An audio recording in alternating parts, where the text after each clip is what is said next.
오늘 본문은요, 요한복음 10장 11절에서 21절까지 말씀입니다. 요한복음 10장 11절에서 21절. 오늘 말씀은 요한복음 10장 11절에서 21절입니다. 우리 함께 읽겠습니다.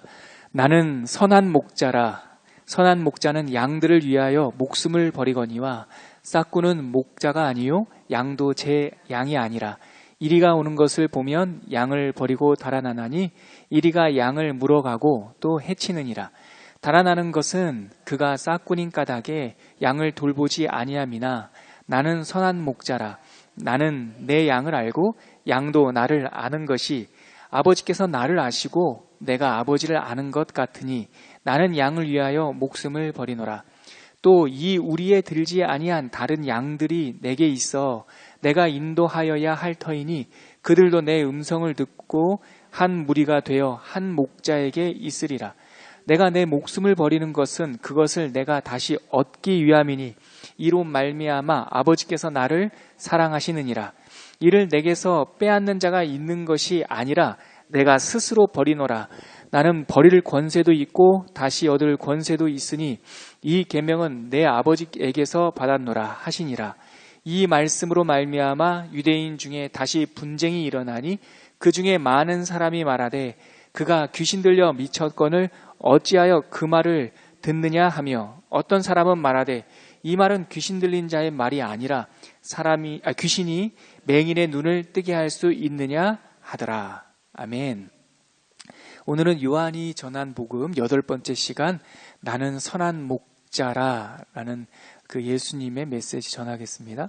여러분, 예수님께서 본인이 어떠한 분인지 본인을 소개하는 닉네임이 있다고 제가 말씀드렸죠. 요한복음에는 그 나는 무엇이야 이게 7개가 있다고 그랬어요. 혹시 시험 아니니까 긴장 푸시고 저는 이렇게 앞 글자를 따서 외웠어요. 떡, 빛, 문, 목, 부생, 길, 포 이렇게 외웠어요. 그래서 나는 생명의 떡이다. 떡 그 다음에 빛. 나는 세상의 빛이다.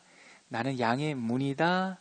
목 나는 선한 목자다. 떡, 빛, 문, 목, 부생 그 뭐예요? 나는 부활이요 생명이다. 요한복음 11장. 목, 부생 나는 길이요. 나는 길이요 진리요 생명이다. 14장. 그 다음에 나는 포도나무요. 15장. 이렇게 7가지가 있는 거예요. 그러니까 오늘은 목, 떡, 빛, 문, 목이니까 선한 목자다. 4번째 예수님의 그 닉네임이에요. 우리가 예수님을 알고 그의 이름을 익숙하게 말하지만 과연 예수님이 우리들에게 어떠한 분이 되셨는지 이거를 조금 그 학문적인 표현으로는 이렇게 말해요.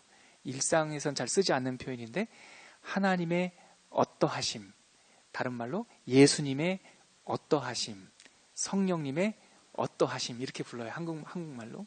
이 어떠하심이라는 말 우리 평소에 잘 안 쓰잖아요. 걔 어때? 이 말입니다. 그러니까 하나님께서 도대체 어떠하신 분이냐, 예수님께서 어떠하신 분이냐, 성령 하나님께서 어떠하신 분이냐, 우리가 자꾸 오해를 하니까. 그래서 예수님의 이 7가지 이 닉네임 별명은 예수님의 어떠하심을 잘 보여주시는 내용인 거죠. 그래서 오늘은 예수님께서 나는 뭐라고 말씀하셨냐면 선한 목자다 이렇게 말씀하셨어요. 우리 11절 다시 한번 읽어볼까요? 10장 11절 시작. 나는 선한 목자라. 선한 목자는 양들을 위하여 목숨을 버리거니와. 이게 제가 지난번 오늘 처음 오신 분도 있어서 한번 복습하자면 나는 선한 목자다. 이게 이제 헬라어 이 성경 언어로는요 에고 에이미 호 포이멘 호 칼로스 이렇게 돼 있어요. 왜 이거를 말씀드리냐면 앞에 제가 반복적으로 말씀드렸죠. 에고 에이미 이게 I am 이라는 영어로 말하면 나는 말이다 뭐뭐 이야. 나는 한국말은 나는 뭐뭐 이야 라고 주어 목적어, 동사가 뒤에 나와. 한국말은 끝까지 들어봐야 된다는 말이 이유가 동사가 뒤에 나오니까. 근데 성경 언어나 영어나 중국어는 나는 뭐뭐이야 뭐라고 이렇게 뒤에 목적어가 나와요. 그러니까 에고, 에임이 그러면은 I am 이 말이죠. I am. 이 말이 왜 중요하다고 제가 지난번에 말씀드렸죠? 이게 출애굽기 3장 14절에 나오는 하나님의 이름이라니까요. 출애굽기 3장 13장에 보면 모세가 광야 생활을 해요. 자기가 주인처럼 살다가 하나님 없는 인생을 살다가 바닥까지 곤두박질을 쳐서 그가 광야의 망명자 신세가 되어 그 양치는 양무리꾼이 되죠. 자기 양도 아니고 그 장인어른의 양을 치다가 광야 끝까지 가본단 말이죠. 광야 끝까지. 저는 그 3장에 광야 끝까지 갔다라고 하는 이 구절이 참 마음에 와닿아요, 여러분. 예. 세상에는 광야 끝까지 가면 거기에 낭떠러지가 있다라고 말을 하는데, 하나님께서 선택한 사람은 끝까지 가면 호렙산이 있습니다. 여러분 이거 믿으셔요? 절망하고 낙심하고 힘들 때 우리가 살아날 수 있는 이유는 그 절망의 끝자락에, 광야의 끝자락에 하나님의 산이 있어요. 모세가 자기가 아무것도 아닌 자가 되어서 광야, 잃어버린 양 한 마리를 찾으려고 광야의 끝까지 갔더니 거기에 호렙산이 있었고, 거기에 올라갔더니 이 세상의 이치와 관계없는 이 불꽃을 만나게 되잖아요. 이 떨기나무에 불이 붙었어요. 근데 세상의 이치는 불이 붙으면 나무가 타야 되는데 나무가 탑니까 안 탑니까? 안 타요. 이 먹고 이상하네 해서 앞으로 나아가는데 40년 동안 침묵하던 하나님의 음성이 들리죠. 사실은 40년 동안 하나님께서 침묵한 것이 아니라 모세가 40년 동안 귀를 막고 있었던 거죠. 양이 선한 목자를 못 알아보니 목자의 음성을 못 듣고 있었던 거예요. 근데 그날 그 광야의 끝자락에서 하나님께서 모세야 부르니 드디어 그 귀가 열린 거예요. 우리가 광야가 되면 하나님의 음성이 들려요. 하나님께서 우리를 광야로 보내시는 까닭은 우리를 광야에서 트레이닝 시키기 위한 것이 아니라 우리가 광야가 되어야 한다라는 사실을 알려주시는 거예요. 광야는 통과하는 시간이 아니라 우리가 되어야 할 모델인 거예요. 노병균 목사를 하나님께서 낮추셔서 광야가 되어질 때 그 광야에 호렙산이 보이는 거예요. 여러분들도 그렇습니다. 여러분들의 인생 가운데, 저도 어제 어떤 한 자매를 면담을 했는데 그 자매가 정말 광야의 깊은 골짜기를 지나는 듯한 느낌이 들어요. 그런데 그 자매에게 인간적인 위로가 아니라 하나님의 말씀을 전할 수 있었던 것은 그 광야가 된 후에 거기에 하나님의 회복의 떨기나무 불꽃이 있기 때문에 그 메시지를 전했죠. 그 자매가 회복되었습니다, 여러분. 그 떨기나무 불꽃 앞에서 모세가 하나님의 음성을 들어요. 그랬더니 하나님께서 하시는 말씀이 뭐라고 말씀하시냐면, 이곳은 거룩한 곳이니. 어느 곳이 거룩한 곳이에요? 그곳은 광야예요. 광야, 쓸모없는 땅이에요. 그런데 하나님께서 말씀하세요. 그곳, 네가 선 곳은 거룩한 곳이니. 이 저주받은 땅, 농사도 못 짓는 땅, 실패의 땅인데 하나님께서 그곳이 거룩한 곳이다. 그러니 네 발에 신을 벗어라. 신을 벗는다라고 하는 것은 신을 신었다라고 하는 것은 자유인의 상징이죠. 노예들은 신을 신고 다니지 않았어요? 네 발에 신을 벗어라. 너의 그 존재 자체, 그리고 나서 그 자리에 멈춰 서라 하시고 하나님께서 그에게 메시지를 주시는데, 이 하나님 앞에 선 자가 하나님을 향하여 진짜 존재적인 그 만남, 들은 분이 아니라 만난 분, 만나게 된 분을 진짜 만나게 되면 인간은 영혼 안에서 질문을 던져요. 이게 모세가 하나님께 던진 질문이 뭐냐면, 당신의 이름이 무엇입니까? 좀 더 짧은 문장으로 말하면 당신은 누구입니까? 이거 아닙니까? 이게 패턴이 거의 비슷하답니다. 이게 사도행전 9장에 오면 자기가 주인 노릇, 자기 눈이 밝아져서 자기가 선악을 구분하고, 오늘 이 본문들이 이 요한복음 10장 말씀에 다 수렴됩니다, 여러분. 자기 눈에 보이는 대로, 자기의 선악의 기준대로 예수 믿는 자들을 핍박하던 사람이 사도행전에 나오는데, 그 사람의 이름이 뭡니까? 사울입니다. 사울이 많은 사람들을 핍박하고 열심히 쫓아다녔죠. 모세는 아무것도 못하는 광야였지만 바울은 지 마음대로 사는 돌짝 광야였던 거예요. 근데 하나님께서 예수님께서 그를 다메섹으로 가는 길 위에 그 돌짝에 그 이스라엘 예수 믿는 사람들을 다 잡으려고 공문을 들고 가는 그 다메섹으로 가는 그 길 위에서 예수께서 하나님께서 사울을 만나 주시죠. 그래서 물으십니다. 아까 모세에게 물은 것과 거의 똑같아요. 뭐라고 물으셔요? 맨 처음에는 부르세요. 아담을 부르셨듯이, 모세를 부르셨듯이, 다윗을 부르셨듯이, 사무엘을 부르셨듯이. 여러분, 저는 성경을 읽을 때마다 제가 얼마 전 아침 예배 때도 설교를 했는데 하나님은 우리들한테 크게 기대하지 않아요. 성경은 어렵지 않아요, 여러분.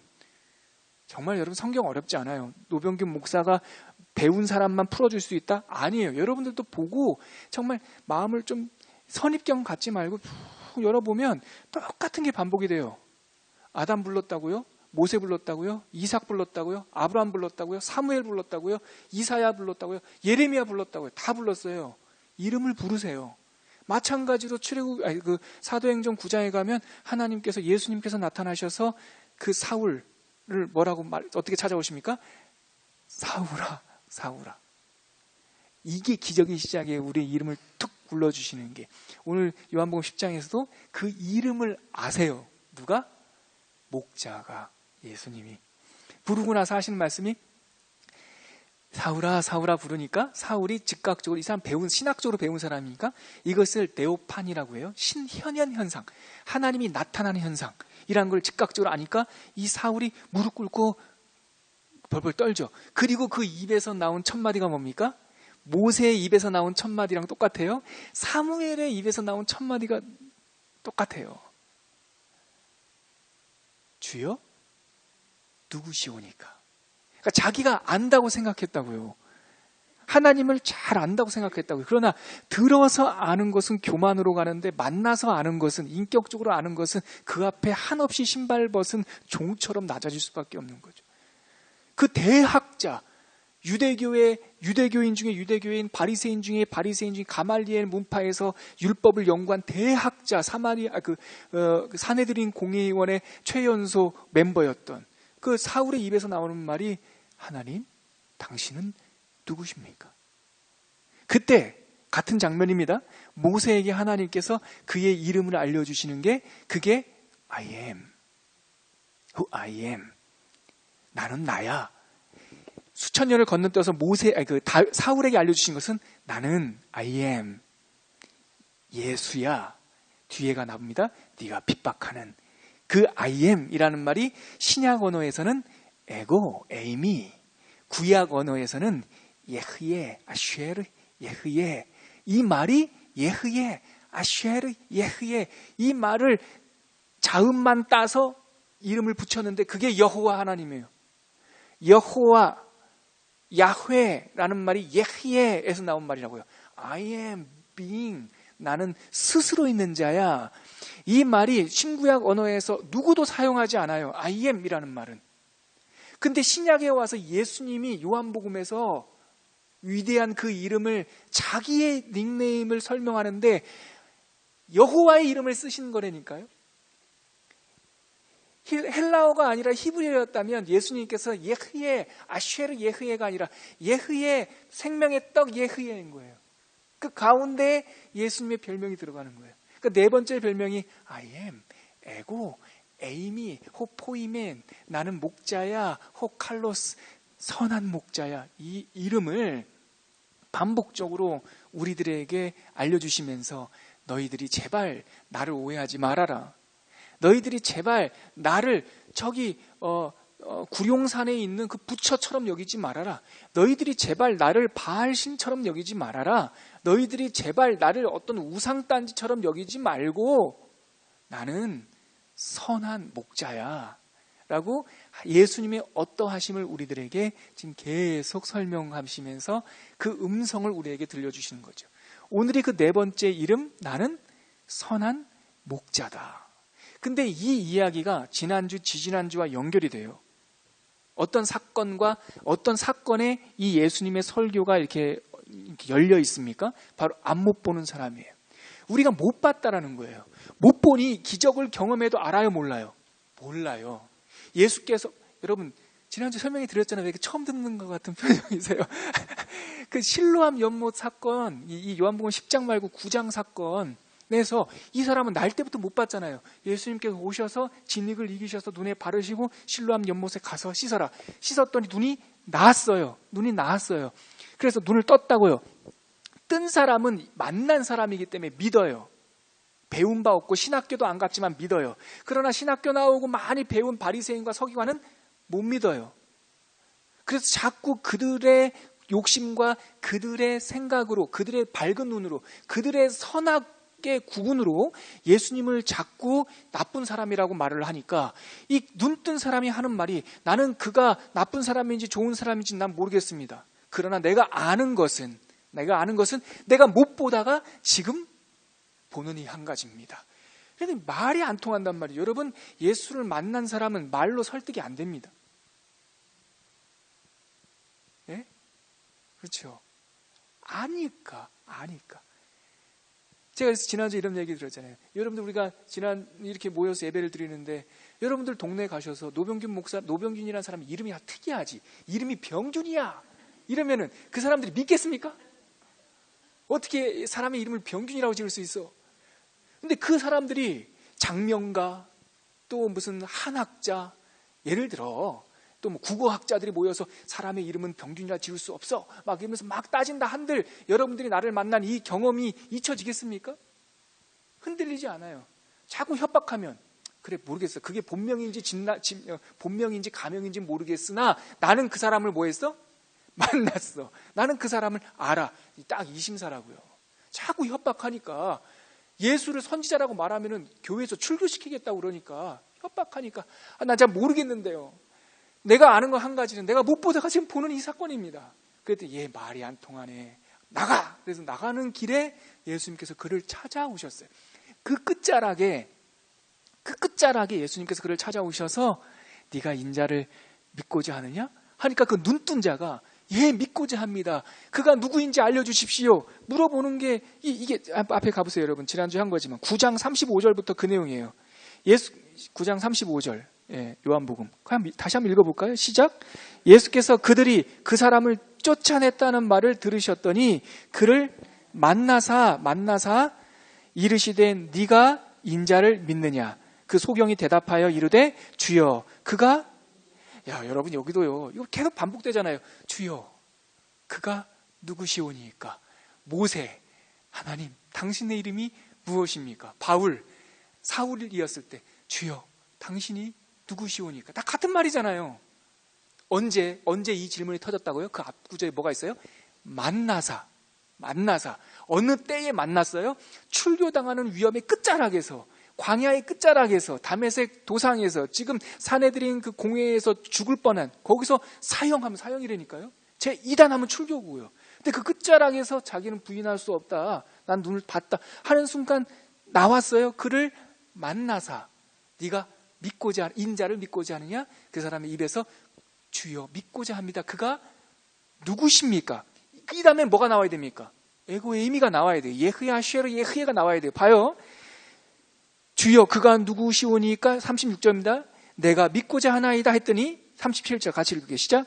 예수께서 이르시되 네가 그를 보고 있으니 보았거니와 완료형이에요. 이거는 보고 있으니 지금 너와 말하는 자가 그인이라의 동그라미. 그인이라가 에고에이미예요.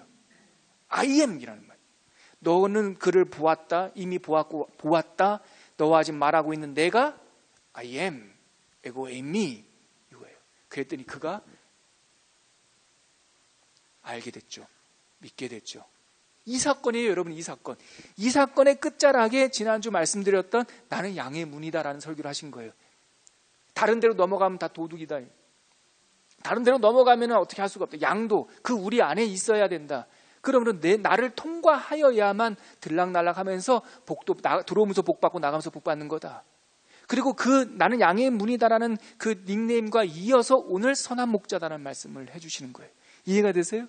못 보는 사람, 들어도 자기 지식 때문에, 자기 선악간의 그 기준 때문에 눈이 밝아져서, 여러분 보세요. 눈이 밝아져서 선악을 분별하게 될 것이다 라고 꼬셨던 게 어느 성경에 나옵니까? 이거 따먹으면 너희들이 눈이 밝아져서 선악을 분별하게 될 것이다. 이거 누구 사운드입니까? 이게 마귀 사운드예요. 마귀가 하와를 그렇게 속였다고. 눈이 밝아져서 선악을 분별하게 될 것이다. 바리새인 그들의 눈으로 야 예수는 가짜야. 소경은 눈이 밝아져서 진짜 눈이 밝아져서 예수께서 눈을 띄워주시니까 예수를 만난 거예요. 다 같은 얘기예요, 여러분. 같은 얘기. 그래서 예수님께서 나는 이제 선한 목자야. 얘들아 오해하지 마. 나는 너희들에게 내 사운드를 들려주고 싶단다. 오해하지 마. 나는 선한 목자다라는 거예요. 자, 여러분 오늘 우리가 묵상해야 될 포인트는 이 목자라는 것과 선하다는 것이 도대체 뭐냐? 왜냐하면 여러분 한번 보십시오. 여러분. 농부 보신 분 손 한번 들어보세요. 농부. 아니 왜 강남에서만 사셨어요? 저보다 다 연배. 저도 농부를 봤는데 여러분들 농부 못 보셨어요? 왜 그러세요? 농부 보신 분. 네, 그렇죠. 내리시고요. 양치는 목자 보신 분. 보셨어요. 대관령 가셨어요? 대관령에서 보셨어요? 나도 봤다. 나 몽골 가서 봤습니다. 몽골 가서 오토바이 타고 다니면서 양치는 목자 봤습니다. 저도 본 경험이 있군요. 우리는 목자를 본 적이 없어요. 특히 2000년 전 예수님이 지금 비유하시는 목자. 그런데 2000년 전 예수님께서 이 사람들에게 설명할 때 나는 아름다운 농부야 이렇게 말하면 이 사람들은 이해를 못해요. 왜냐하면 농사 짓는 사람, 벼농사 짓는 사람이 없거든요, 주변에. 그러니까 이 사람들한테 이 사람들의 삶의 언어로 내려오셔서 목자다라는 말씀을 해주신 거예요. 그러면 우리가 이 말씀을 다시 오늘 우리에게 주시는 메시지 들을 때 과연 이 목자가 뭔가 이거를 우리의 삶의 정황에서 다시 성육신 시켜야 되는 거예요. 예수님이 그래서 이 목자라는 것이 서양 문화 블론디 황금머리에 양들 100마리 양치는데 어떻게 옷이 이렇게 깨끗해? 이건 비현실적인 거라니까요. 예수님께서 나는 목자야 라는 말씀을 하실 때는 금발머리 웨이브 져가지고요 하얀색 지팡이 들고 뒤에 양들은 배곡같이 하얗고 그리고 옷은 너무 깨끗하고 그런 그림이 아니에요, 여러분. 자꾸 우리를 오해하게 하는 거예요. 목자의 옷에는 똥냄새가 나요. 목자의 옷은 더러워요. 목동은요 험한 일이에요. 예수님은 험한 자리로 우리에게 인카네이션 하셨는데 우리는 자꾸 그 험한 자리에 예수님의 그 모습, 어떠하심을 자꾸 우리는 다른 걸로 바꾸려고 한다고요. 나는 목자다라는 말은 나는 똥 치는 사람이야. 나는 너희들 가운데 있는 사람이야. 나는 너희들 가운데 목동으로 왔어. 라는 예수님의 메시지란 말이죠. 자, 그러면 오늘 두 가지를 잘 묵상해 보면 예수님께서 우리들에게 어떠한 분인지를 우리가 좀 더 알 수 있을 것 같은데요. 하나 또 숙제가 있는데 바로 이 선하다는 거예요. 아까 포이멘이라는 거는 목자고 뒤에 호칼로스 이게 선하다 이건데요. 이게 도대체 뭘까? 방금 전 우리가 찬양했듯이 예수 아름다우신 이 찬양했죠. 이 찬양을 왜 선곡했냐면 이 칼로스라는 말이 첫 번째 뜻이 뭐냐면 beautiful이에요. 선한 목자다 했을 때 선하다라고 하는 것은 우리는 여러분 선하다 그러면 어떤 느낌이 탁 듭니까? 동양 사람인 우리는 도덕적인 느낌이죠. 칼로스라는 말이 예수님 이 시대의 언어로는 칼로스면 이거예요. 머리 새로 하셨네요, 권사님. 칼로스 이거예요. 아름답다 이거예요. 그러니까 선하다는 건 이쁘다. 근데 똥 냄새도 안 나고 하얀 옷이어서 이쁜 것이 아니라 목자인데 이쁘다 이 뜻이에요. 아름답다. 우리들과 함께 거하는 냄새나는 우리들 속에 안에 계신 그분이 선하고 뷰티풀하다라는 거죠. 그래서 이 두 개, 아름답다는 뜻이 무엇일까?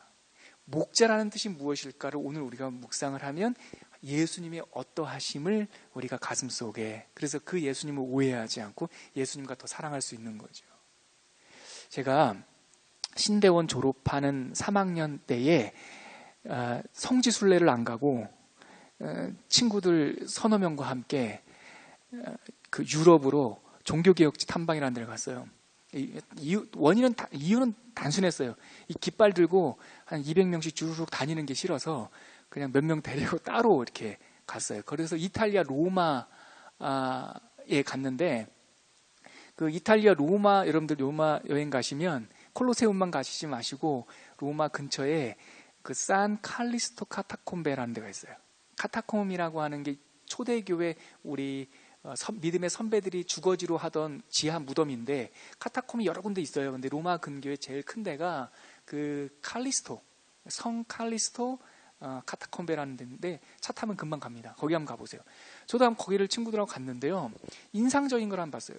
그 지하 그 무덤 안에 예배당도 있고 집도 있고 학교도 있더라고요. 아이들 이렇게 타가하는 곳도 있는데 특이한 거는 그 벽마다 그림이 그려져 있어요.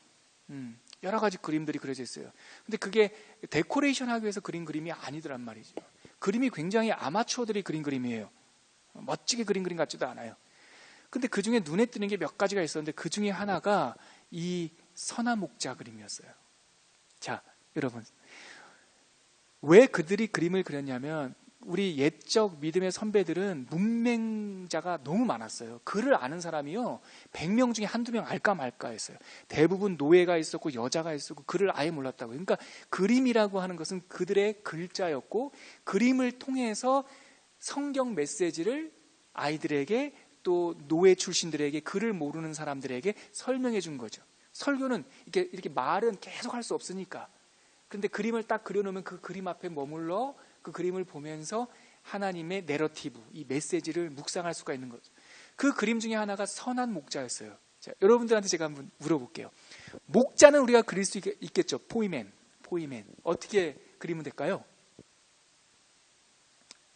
어떻게 목자를 그릴 수 있을까요? 이거 굉장히 중요한 겁니다, 여러분. 네? 목자가 돌팔매 들고 있어요? 돌팔매. 그러니까 보호하기 위한 다윗처럼. 오케이. 그렇죠. 우리 양들을 지킬 수 있는 무기도 하나 딱. 돌팔매는 작으니까 옆에 하나 차고 있고. 오케이.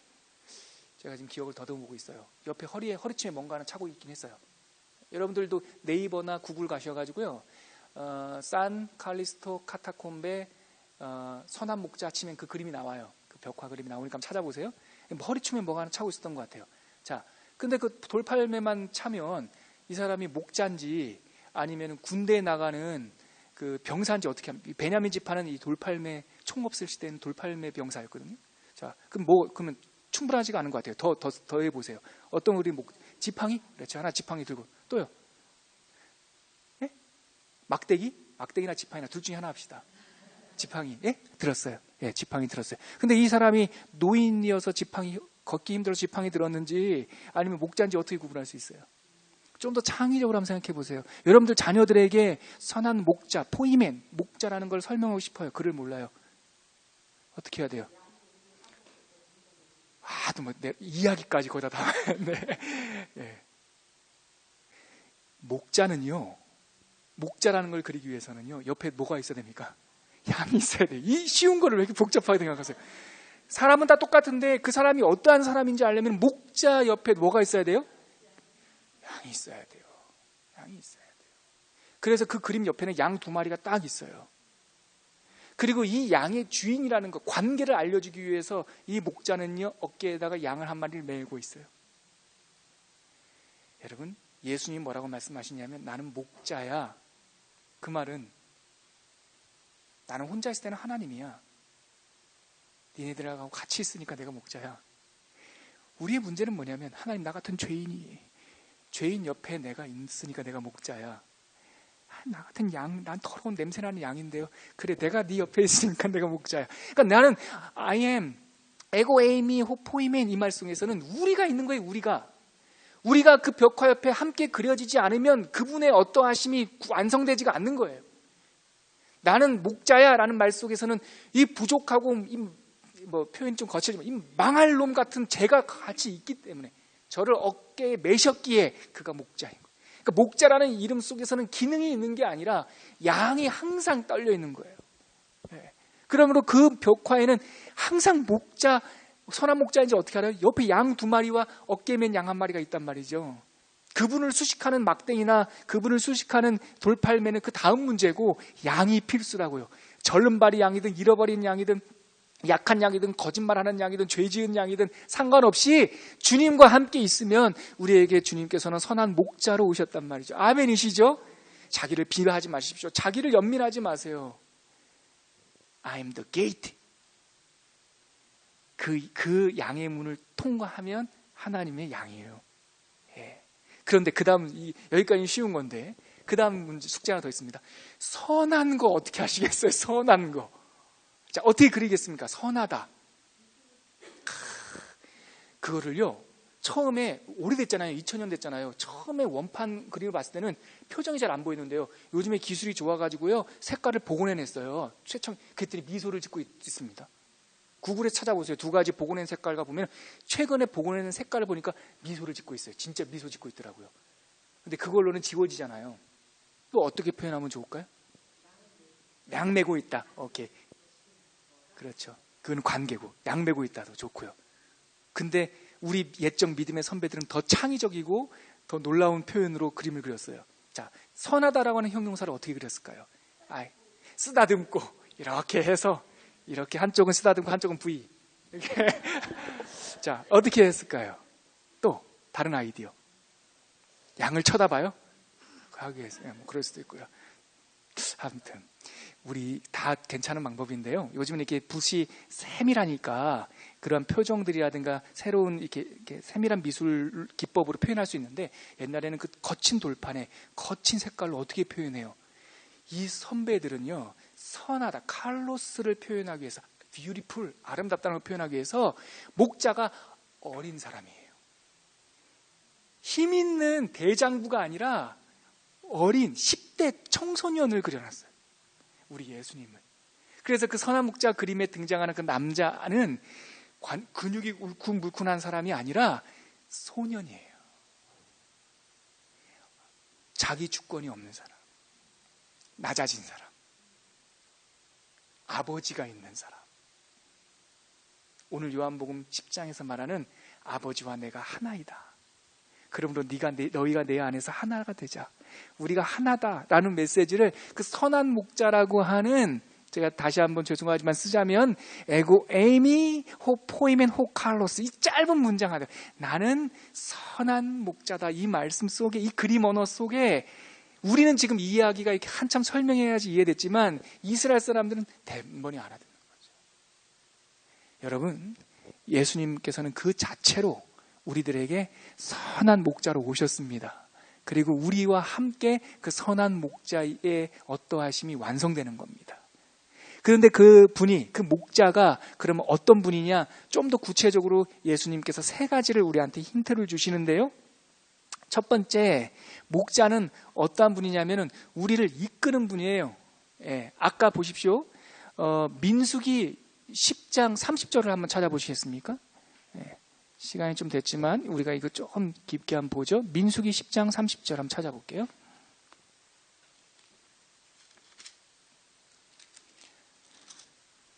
자, 목자는 우리에게 어떠하신 분인가? 민수기 10장 30절. 31절을 읽죠. 예, 31절. 모세가 이렇게 시작합니까? 예, 같이 한번 읽을게요. 시작. 모세가 이르되 청하건대 우리를 떠나지 마소서. 당신은 우리가 광야에서 어떻게 진칠지를 아나니 우리의 눈이 되리이다. 이게 무슨 내용이냐면, 이스라엘 백성이 구원받아서 나왔는데 광야길을 통과해서 어떻게 가나안 땅에 들어가야 되는지 길을 알지 못해요. 그랬을 때 그 광야의 목축을 하던, 광야의 목자 지파였던 호밥 이드로에게, 이 이드로의 양을 누가 쳤어요?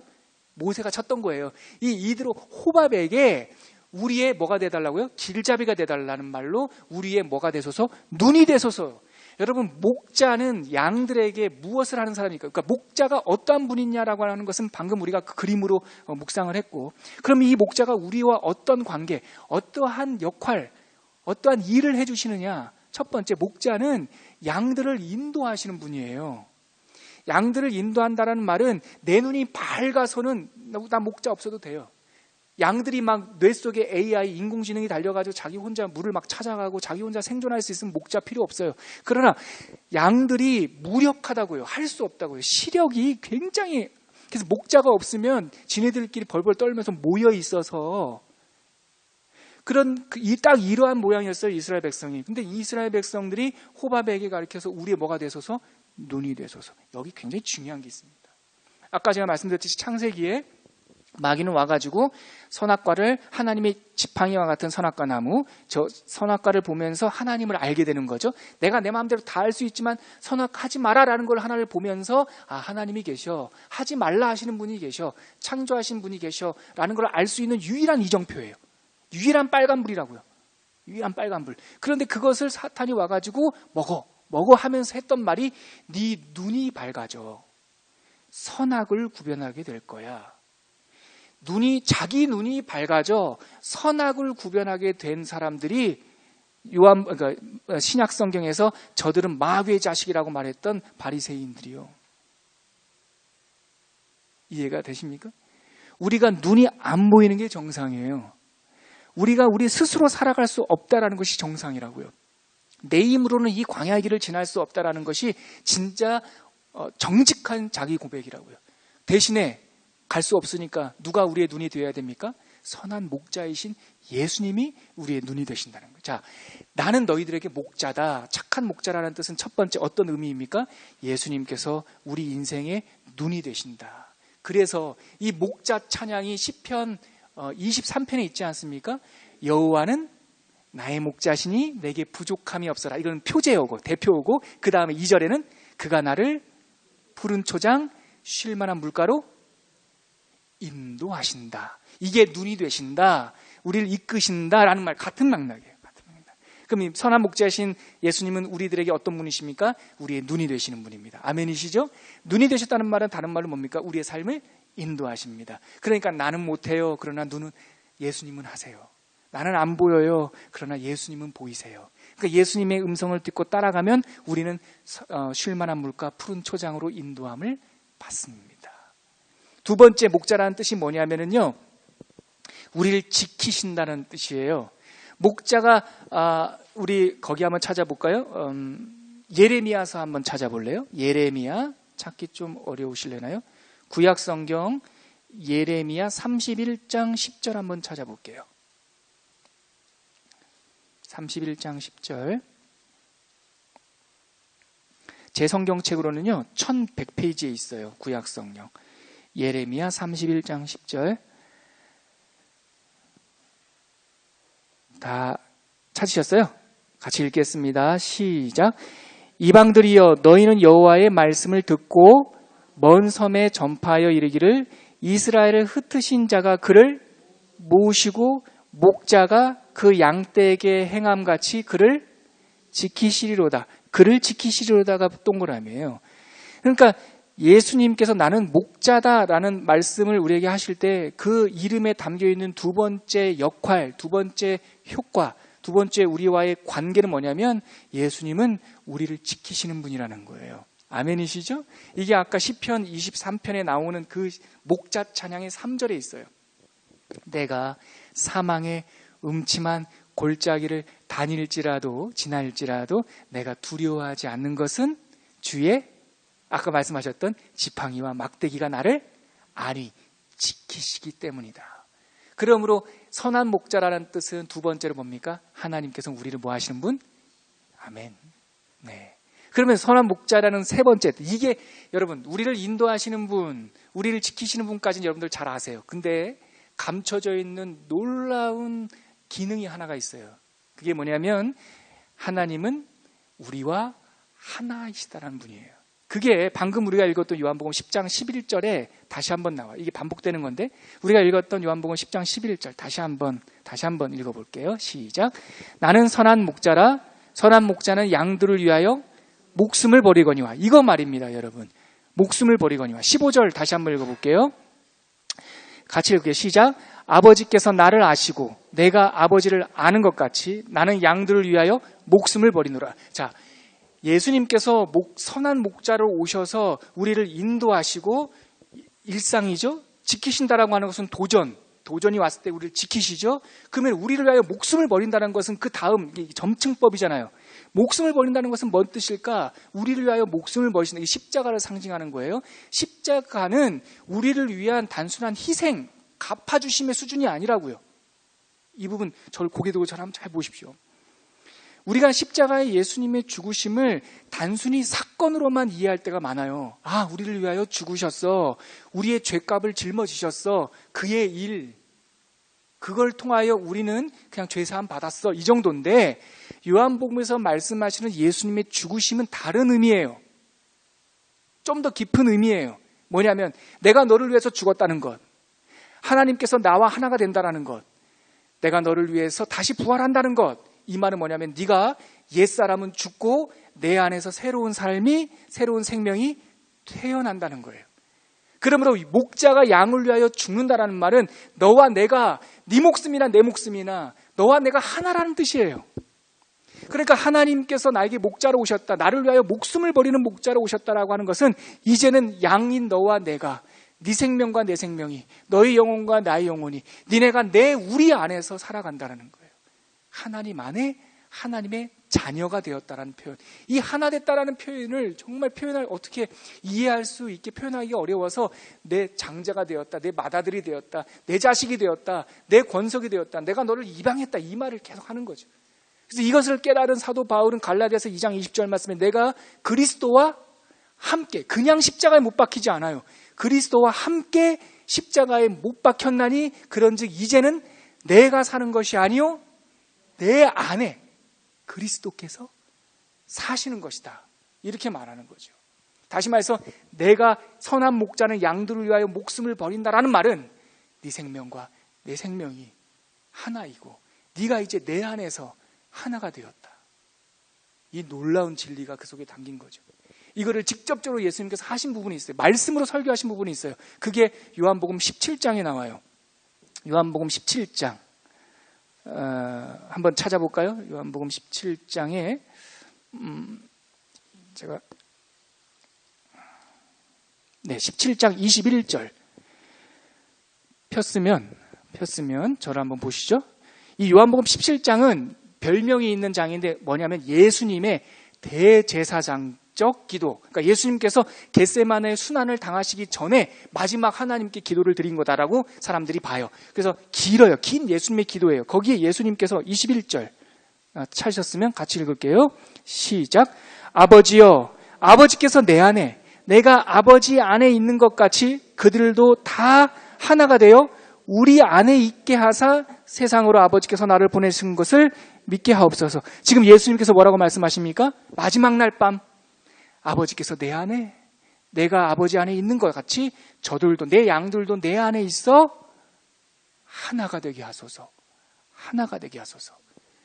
이게 아까 제가 계속 반복하는 시편 23편 그 목자 찬양시 23편 6절에 내가 여호와의 집에 영원히 거하리로다. 이게 지금 이 말씀인 거죠.